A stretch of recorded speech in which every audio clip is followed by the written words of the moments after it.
Hey guys, I'm just bringing you a Yoshi skip tutorial. There's been a lot of Yoshi skip tutorials in the past, but I have some info that Snarfy told me that I haven't heard in a tutorial before.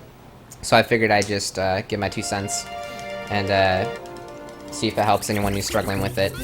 So I entered Shine 1 because Shine 1 is a great way to practice it, because the loading zone is not there. So you can clip in and there's no loading zone, so you can just try it over and over and over again. So that's why I do that. So we're at the mushroom, and basically what we're going to do is we're going to go parallel to the tree behind me, and then press L, and then use the C stick to adjust the camera. Now, there's a few things that we want to do. We want to have his position in a good spot. We want to have it so that his heel touches the back of the mushroom. Like, and it's not a big deal. Like, this is fine. But I'm just talking about this right here. Heel somewhere around here. You don't want a bunch of white space between it. You don't want a bunch of, and you don't want it to be too far closer. I think what's most important is that you're not too close. Being further away is okay. Too close is not so good. And then there's a little bit of white space here between the shadow and the white there, and then a little bit of white space between this and the corner. Another important thing is to have the angle set up good. So if you look here, this is how you set up the angle, by using 2 different objects here. So the white spot on this mushroom compared to the edge of the green spot on this mushroom. So that lines up. If you look at my finger, they line up, like right there. So you want to line those up, and then basically what we're going to do is we are going to hold back when we jump. But the important thing that Snarfy told me, which just completely changed Yoshi skip for me and made it a lot easier, was to hold forward as soon as possible. So basically, at the top of your jump, you want to start holding forward. And what this does, it makes the, for some reason, it made the timing for the hover a lot easier. And there's no longer an in-between where you started your hover too early, but you still aren't early enough to grab the top of the mushroom. So basically, it removes that death, and hence causing me to not really lose runs to Yoshi skip anymore. So yeah, basically I'm just gonna start showing you the skip.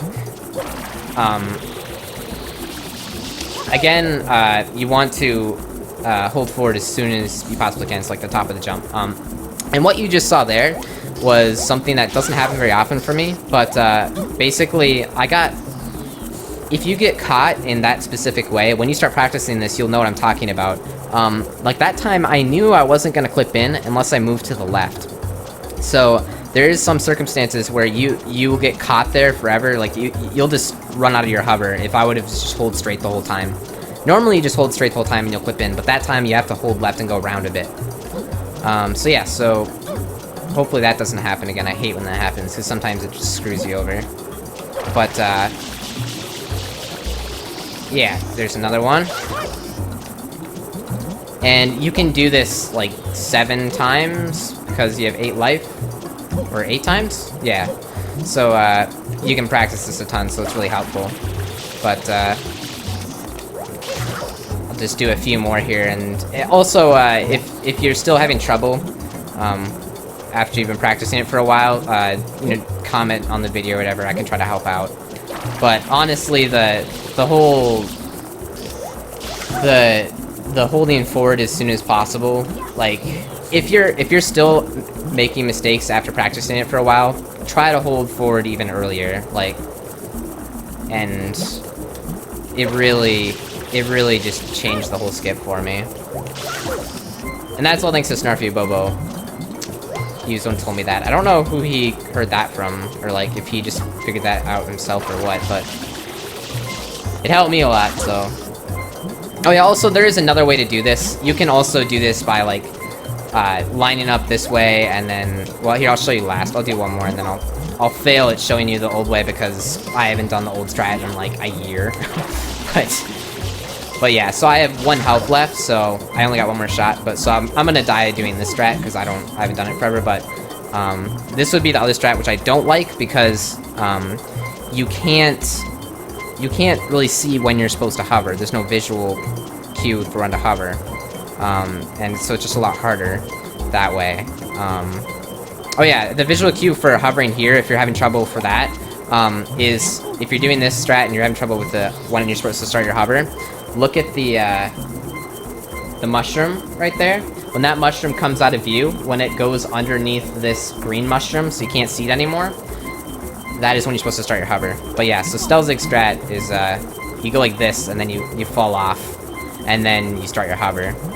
So it's like this, and then oh, I got it. All right, and then yeah, and then you just have to exit area. Another thing is if you do fall off, but you're still gonna continue your run.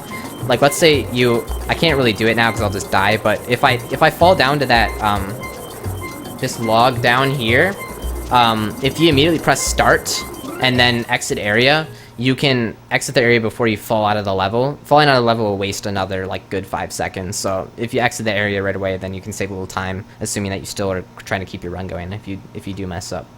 But yeah, I hope you liked the tutorial. I hope it wasn't too long, and just comment if you need any help or something. And I hope that helped out. Thanks for watching. Bye.